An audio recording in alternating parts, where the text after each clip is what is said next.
Muy buenas compañeros, les vamos a presentar discapacidad intelectual y atención en el aula. Sus presentadores serán Gustavo Moreira, Diego Romero, William Vargas, Roberto Salas y su servidora Melissa Villalobos. Esperamos ver un poco de las dimensiones, las causas, los diagnósticos y el papel docente en la problemática. Espero que disfruten de esta presentación.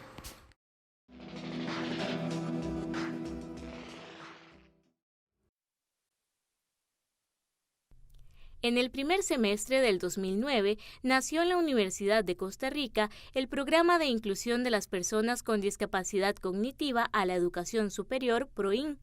Esta iniciativa de la UCR surgió para ofrecer cursos libres para jóvenes con compromiso cognitivo que al finalizar la educación secundaria carecían de oportunidades para seguir formándose y para tener espacios de interacción social. Con la inclusión de jóvenes con discapacidad cognitiva al ambiente universitario, se marcó un hito en Costa Rica y permitió que toda la comunidad universitaria, estudiantes, profesores, administrativos, vecinos, comerciantes y transportistas, tengan un contacto directo con personas con discapacidad.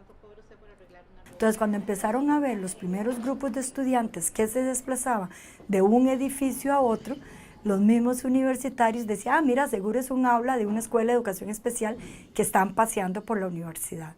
Entonces, el poder decirles, no, son compañeros de la universidad, ¿verdad? No vienen de aulas, no son de ninguna escuela de educación especial, eso, digamos, nos costó mucho.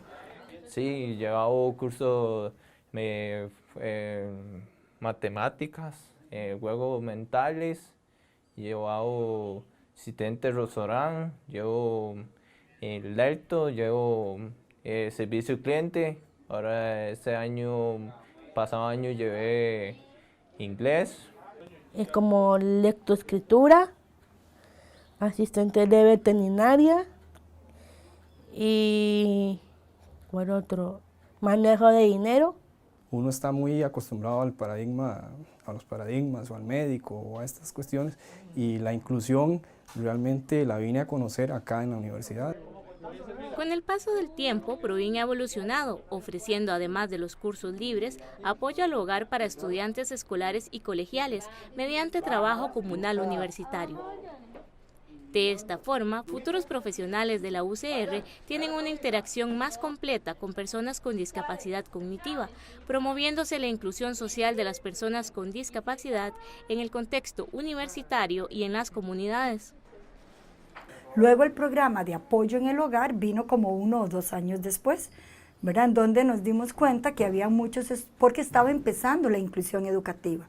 Entonces nos dimos cuenta que muchos estudiantes fracasaban en la educación, en la inclusión educativa, sea de escuela o de colegio, no porque ellos no tuviesen la capacidad de responder, sino por falta de apoyo.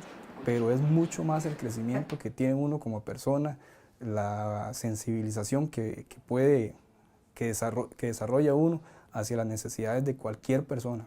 Y es que ese es el punto, cualquier persona tiene necesidades diferentes, y uno ve eso, o lo va interiorizando, lo va haciendo crecer a uno, y por eso es que yo siento que es uno el que recibe más, Actualmente, 120 estudiantes con discapacidad cognitiva están estudiando en la Universidad de Costa Rica a través de este programa.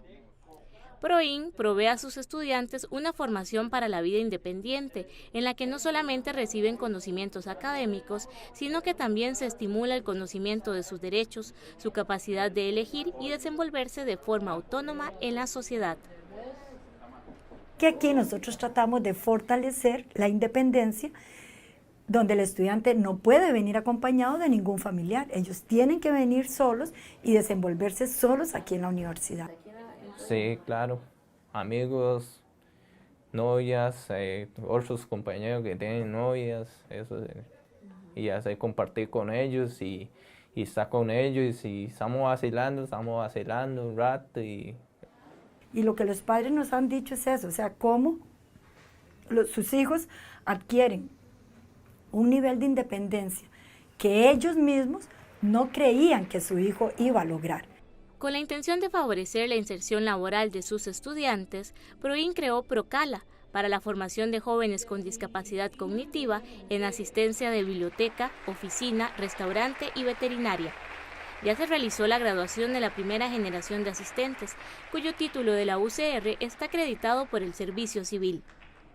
Después viene Procala, ¿verdad?, que es un programa de capacitación laboral por un convenio que se logra hacer con el CPJ para traer un perro para subir y bajarlo, hacer el catéter y esas cosas que tenemos que hacer. Eso es lo que da ese curso, es bueno para aprender, para una veterinaria también. PROIN ha logrado una gran evolución en la década de trabajo que tiene, siendo pionero en Latinoamérica en la inclusión de personas con discapacidad cognitiva en universidades.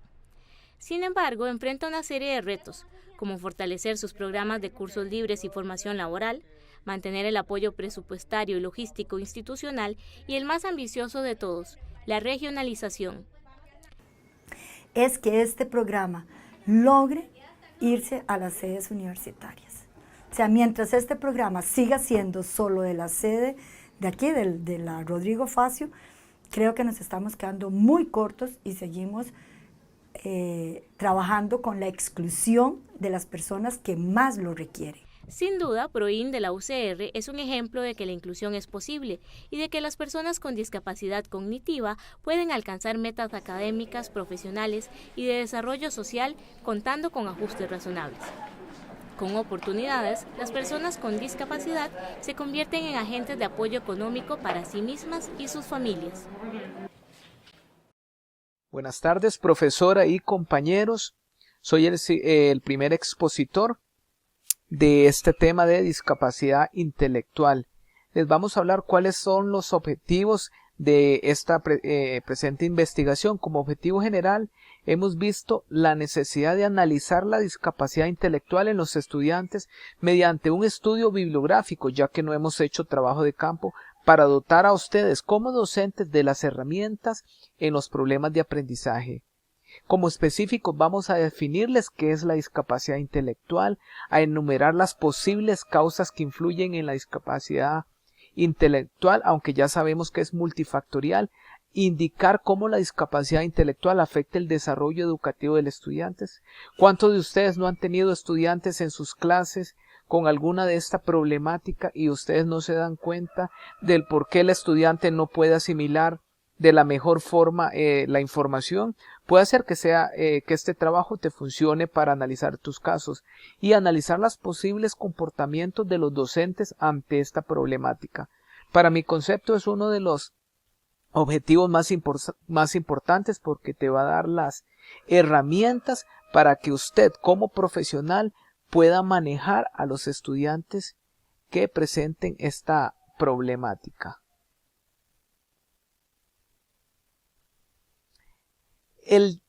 ¿Cómo le llamamos? ¿Qué nombre le ponemos? Para no herir susceptibilidades, la terminología es variada. Dice que desde los años 80 hay un debate entre la rama científica y la rama profesional. Hasta la rama familiar ha entrado en disputa de cómo se le llama a esta posible causa. Antes se le decía retraso mental, después ahora vienen con los derechos humanos y te dicen que no, que a una persona no le puedes llamar retrasado mental, se le dice discapacidad intelectual. Entonces, como expositor, yo voy a dejar a la libre de que ustedes escojan el nombre del concepto que más le parece menos ofensivo o menos impactante para tu persona. ¿Qué es la discapacidad intelectual? Ok, vamos a ver cómo detectar a un estudiante que tenga alguna discapacidad intelectual. Dice que la discapacidad intelectual es una serie de limitaciones en las habilidades que la persona aprende para la función diaria de la vida. Entonces, cuando vemos que un estudiante tiene alguna limitación en alguna habilidad, puede hacer que esté en este tópico, en este tema, pero todavía, ¿verdad? No estamos diagnosticando, se les están dando los conceptos para que ustedes vayan formulando su diagnóstico.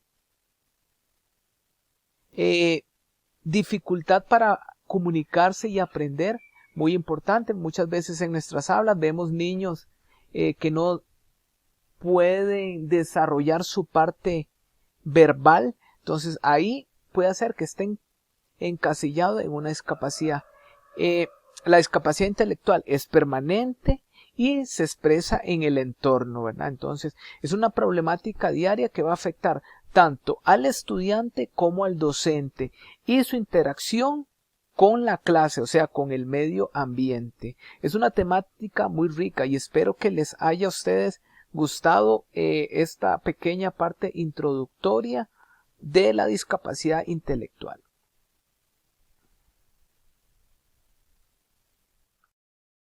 Buenas compañeros, mi nombre es Melissa Villalobos y yo voy a cubrir ciertas áreas importantes que debemos recordar y aparte de esto las dimensiones de la discapacidad intelectual. Algo importante que debemos recordar es que la discapacidad intelectual no es una enfermedad mental o al menos no es considerada una enfermedad mental. Estas personas son ciudadanos y ciudadanas como el resto y tienen los mismos derechos iguales que las otras demás personas.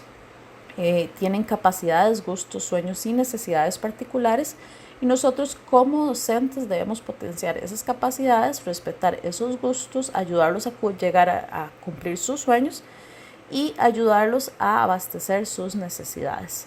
Aparte, los padres también deben ayudar a estas personas a abastecer sus necesidades interpersonales y también tienen posibilidad de progreso, en la que el educador y la familia tienen una gran importancia, ya que ellos son los que van a ayudar a que las personas con discapacidad intelectual puedan progresar en el área educativa e intelectual.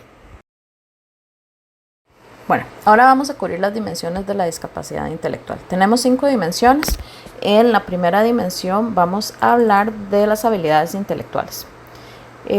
La inteligencia se considera una capacidad mental general que incluye razonamiento, planificación, solucionar problemas, pensar de manera abstracta, comprender ideas complejas, aprender con rapidez y aprender de la experiencia, que esto se considera un factor que va más allá del rendimiento académico o las respuestas que las personas con discapacidad intelectual dan en los tests que se dan. Hay que tener en cuenta que la medición de la inteligencia tiene diferentes relevancias según se haga con una finalidad de diagnóstico o de clasificatoria. También tenemos la dimensión 2, que es con respecto a la conducta adaptativa, que son las habilidades conceptuales, sociales y prácticas.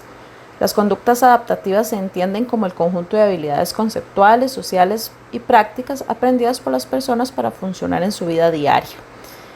Las limitaciones en la conducta adaptativa afectan tanto a la vida diaria como a la habilidad para responder a los cambios en la vida y las demandas ambientales.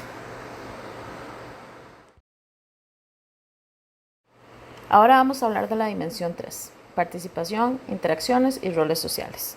En esta dimensión nos centramos en los aspectos personales o ambientales. En este caso, el análisis se dirige a evaluar las interacciones con las demás personas y el rol social que desempeña el individuo, destacando así la importancia que se concede a estos aspectos en relación con la vida personal.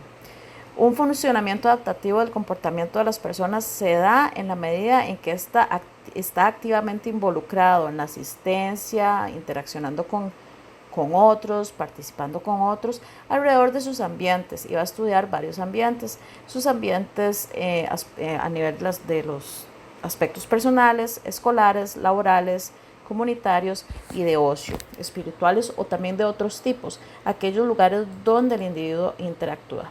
Después tenemos la dimensión 4, que se refiere a la salud, es la salud física, salud mental y factores etiológicos. Es el funcionamiento humano y está influido por cualquier condición que altere su salud física o mental. Por eso cualquiera de las otras dimensiones propuestas anteriormente pueden verse directamente afectadas por la dimensión 4. La preocupación por la salud de los individuos con discapacidad intelectual se basa en que pueden tener dificultad para reconocer problemas físicos y de salud mental. En otras palabras, no nos pueden hacer saber claramente cuál es su situación y aparte pueden presentar otro tipo de dificultades.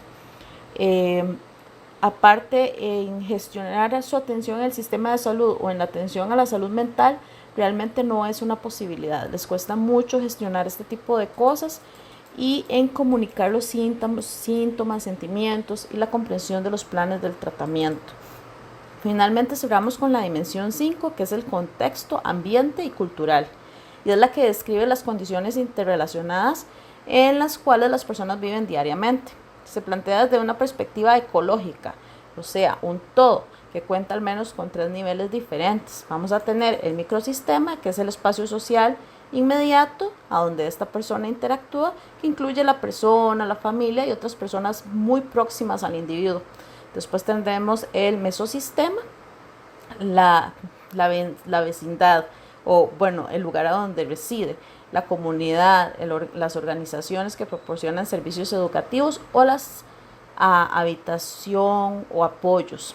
Y después tenemos el macrosistema o megasistema, que son los patrones generales de la cultura, la sociedad, los grandes grupos de población, países o influencias sociopolíticas. Los distintos ambientes que se incluyen en los 3 niveles pueden proporcionar oportunidades y fomentar el bienestar de la persona que presenta la discapacidad intelectual y los problemas de atención en el aula. Como pudimos ver, las dimensiones cubren ampliamente las necesidades y las áreas de estos individuos con discapacidad intelectual. Ahora le voy a dar la palabra a mi compañero Diego Romero, que continuará con los siguientes aspectos que debemos cubrir en esta presentación. Gracias.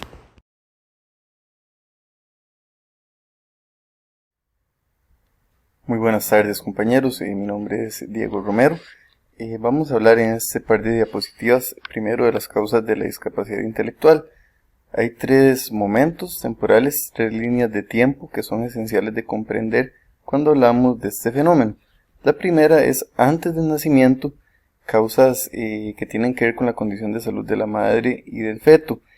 Antes del nacimiento, por ejemplo, hablamos de si hubo desnutrición, problemas ya a nivel físico en la madre, si hubo algún tipo de predisposición genética, etcétera, por parte de la mamá, y que vayan a afectar el posterior desarrollo del feto.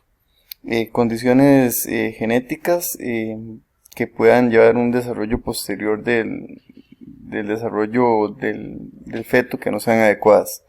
Dificultades propias del embarazo, pues un embarazo que no se está dando de una manera adecuada, que no haya nutrientes adecuados, que también asimismo se le esté dando un seguimiento pues al control del embarazo por autoridades médicas, sanitarias, etc. Durante el parto, problemas durante el nacimiento, casos de hipoxia o falta de oxígeno llegando al cerebro del niño puede ser un agravante en disparar lo que es una discapacidad intelectual. Después del nacimiento hablamos de problemas de salud, factores ambientales adversos y actores ambientales adversos, poca estimulación desde el aula, desinterés desde la familia, una dieta inadecuada, poca valoración del proceso formativo, una socialización poco estimulante para el infante y para el niño en general. A continuación vamos a ver lo que son los diagnósticos. El diagnóstico tiene como fin principal no etiquetar, sino valorar un nivel de funcionamiento en la persona. Eso tiene que ser muy claro. El diagnóstico se basa en la observación, tanto informal, de padres, de los tutores, de los docentes, de una conducta que no es del todo óptima. Y la observación se torna formal con instrumentos objetivos y científicos y criterios técnicos que miden, por ejemplo, el CI o el coeficiente intelectual, el IQ. El funcionamiento está en una media promedio entre 70 y 100 para que se considere adecuado. Si está por debajo de eso, ya podemos hablar de que hay discapacidad intelectual. Ojo, que es muy crítico no caer en el estereotipo o en la etiqueta, de nuevo, de que una persona no puede funcionar si está menor de este rango. Tiene mucho potencial por desarrollar. Ese debería ser uno de los objetivos del diagnóstico. pasar de la descripción a generar planes de ayuda y herramientas de seguimiento. La conducta adaptativa, un diagnóstico de discapacidad intelectual, va a observar o va a comprender que estresas de la vida diaria para la persona, como hacerse cargo de sí mismo, hacer tareas desde que está pequeño, la comunicación verbal y no verbal van a estar muy limitadas, la expresión de emociones, el control de impulsos, habilidades sociales o interacción con pares van a estar disminuidas, y eso, sobre la base de esto se hace el diagnóstico y el posterior tratamiento. Y la habilidad mental o inteligencia, capacidad de razonamiento, pensamiento abstracto y lógico, matemático, también están comprometidos. Básicamente el diagnóstico sirve para ejecutar una línea de acción y de intervención más allá de una simple etiqueta de un individuo. Es desarrollar su potencial. Ok, vamos a hablar de las problemáticas en el quehacer educativo. Entonces, comenzamos por ver qué criterios utilizamos. Está primero el criterio psicométrico, que es el que establece un tipo de cociente intelectual, ¿verdad? Es el que nos va a hablar de la capacidad cognitiva que presenta él o la estudiante, nos va a dar una ubicación, por decirlo así, numérica. Está el criterio evolutivo, que es el que nos indica cuáles dificultades deben de presentarse antes de los 18 años. Y el criterio social, que nos dice más o menos qué tal va a ser la habilidad que tiene el niño para desarrollarse en su entorno, si va a tener mucha, va a tener poca, etcétera, etcétera. Parte de las problemáticas que vamos a tener con los alumnos de necesidades educativas especiales es, digamos, en general su atención. Se necesitan profesionales con distintas funciones. Por ejemplo, voy a hablar de la institución donde yo trabajo. Existe una figura que se da con ciertos chicos, ¿verdad? Que tienen ciertas necesidades. Por ejemplo, los chicos con síndrome de Down ellos tienen un acompañante que se le llama una sombra. La sombra está ahí acompañándolo siempre, está con él, con ella en el aula. La persona no se involucra tanto en el proceso del chico, trata que el chico tenga como un desarrollo normal en el aula, solo que sí está ahí para estar pendiente de algún problema, de que preste atención a clase, que esté trabajando, ¿verdad? El profesor siempre es el que le da las instrucciones, le dice qué hacer, le enseña cómo hacer las cosas, es el que le da la clase, pero la sombra está ahí como un acompañamiento, ¿verdad? Se utiliza su sombra porque es eso, es la persona que lo acompaña, pero trata de no involucrarse tanto. Esto ayuda, ¿verdad?, que se pueda dar como como lo dice la investigación, que se pueda dar, digamos, un adecuado manejo del estudiante sin perder de vista a los demás, ¿verdad?, o sin disminuir la atención de los demás estudiantes. Entonces, parte también es que todos estos profesionales sean parte de un departamento, ¿verdad?, de orientación. En el caso de la institución también hay uno que se llama CGS, ¿verdad?, que ellos se encargan como es un equipo que tiene psicólogos, psicopedagogos, orientadores, educadores especiales, etcétera, etcétera, ¿verdad? También se le da un seguimiento a los y las estudiantes, ¿verdad? Como, por ejemplo, tutorías aparte o en la misma escuela, ¿verdad? Para que puedan ayudar y también, digamos, como dar ese seguimiento y además como liberar un poco ahí presión hacia el profesor. También uno de las problemáticas que hay a la hora de la inclusión es la resistencia al cambio, ¿verdad? O sea, a la hora de que se incorporen los alumnos, esa resistencia al cambio que tienen ciertos sistemas educativos, ¿verdad? La educación siempre es como muy conservadora, entonces es parte de, ¿verdad? Estar revisando por lo menos, digamos, la terminología que se utiliza, los currículums, cómo los cambiamos, cómo los adoptamos, ¿verdad? Cómo vamos a abordar en sí estas problemáticas que se nos presenten. Siempre hay que tener en cuenta que el docente es el primero que debería tener siempre el primero en tener una posición empática. No todos los casos van a ser iguales, siempre tiene que estar en revisión de sus propios esquemas mentales, creencias, escalas de valores y recursos, ¿verdad? Porque siempre nos vamos a encontrar con casos diferentes.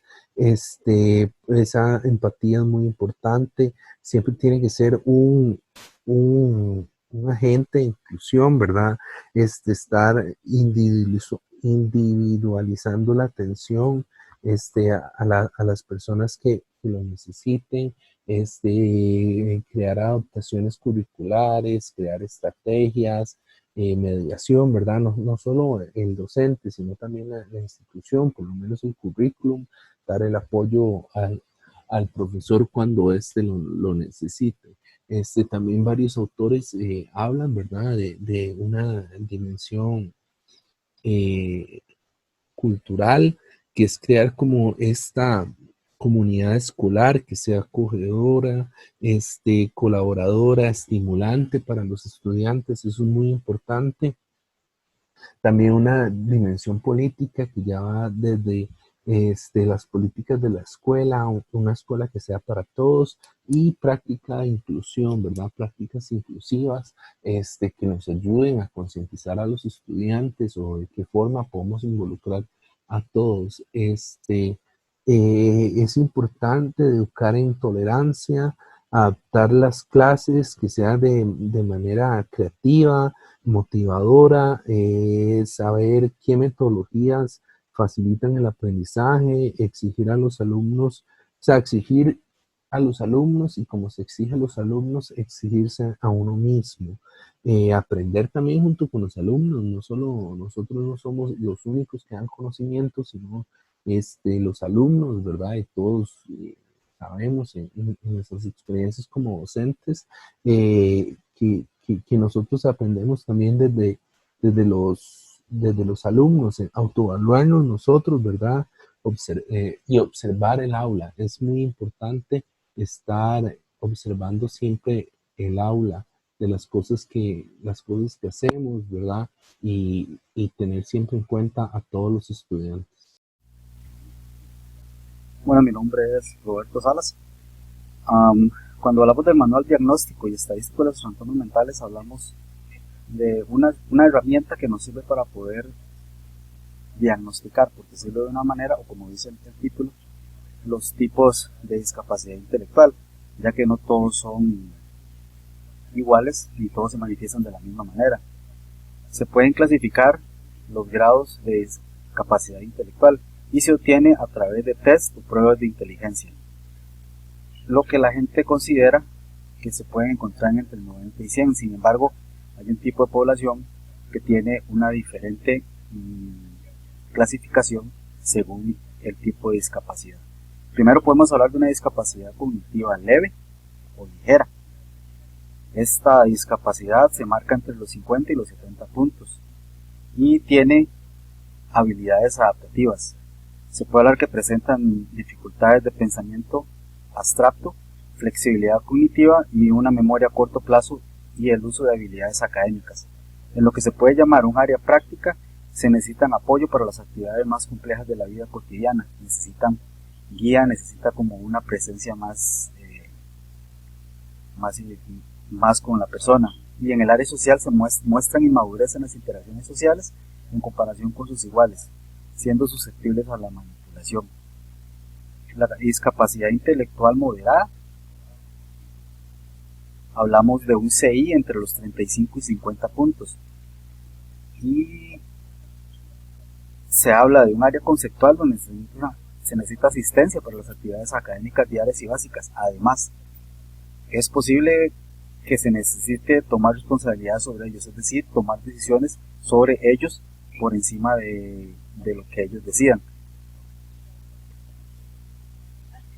Incluso se podría hablar de lo que se conocen como consentimientos informados, es decir, que la persona, uno tenga a su haber la necesidad de poder tener ese consentimiento. Son capaces de desarrollar habilidades y destrezas gracias a un apoyo extra, así como un amplio periodo de aprendizaje. Presentan un lenguaje oral menos complejo que sus iguales. Y la herramienta clave para con ellos es la comunicación. Pueden necesitar ciertos apoyos en lo que son las relaciones interpersonales. Cuando hablamos de una discapacidad grave, estamos hablando de un CI de los 35, de los 20 a los 35 puntos. Tienen una limitación bastante grande, aspectos difíciles en lo que es la comprensión del lenguaje, de los números, del tiempo e incluso en el uso del dinero. Necesitan apoyo, necesitan guía. Necesitan apoyo para realizar tareas cotidianas, es decir, estos sujetos no pueden realizar labores cotidianas sin que esté presente otra persona. El lenguaje oral es muy limitado, tanto en el vocabulario como en gramática. Su discurso suele constar con palabras sueltas o frases, es decir, hay una poca coordinación de frases y palabras, sino que son muy limitados en la articulación de oraciones. Hay algo muy importante con respecto a este grupo, que pueden haber mejoras con apoyo extra, es decir, se pueden tener una mejora si se les da un apoyo extra. Cuando hablamos de la discapacidad intelectual profunda, estamos hablando de las personas que son inferiores al CI de 20 puntos. Tienen problemas motores que impiden la funcionalidad de su organismo, de sus actividades diarias.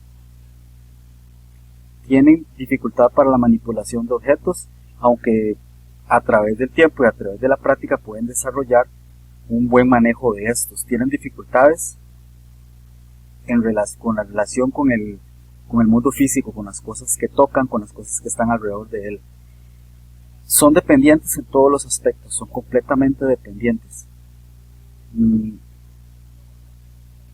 Pueden llevar a cabo actividades básicas si los problemas sensoriales no son muy profundos o no son muy grabados. Existen grandes dificultades de comprensión, tanto en lo verbal como en lo gestual. A pesar de esto, pueden llegar a comprender instrucciones simples, incluso a expresar sus necesidades básicas de una manera muy eficiente.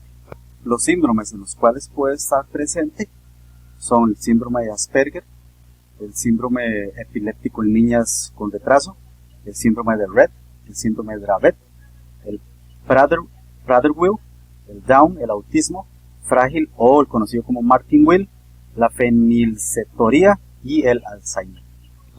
En todos estos se pueden manifestar, o son los que están presentes, todos estos tipos de discapacidades cognitivas. Gracias.